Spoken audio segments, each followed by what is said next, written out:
MATLS B2, right? The functionality is working fine. There is some security loophole for which we have raised a dependency on the hosting team to resolve that, because that's not within our purview. And I think we have done our job, right? Yeah, if somebody comes back to us, okay, why are you going live with this security loophole, right? So we can say that, yeah, we raised this dependency on this date already.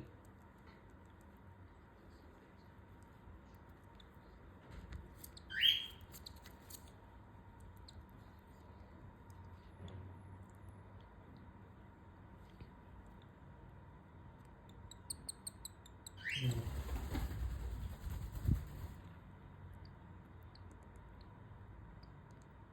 Yep.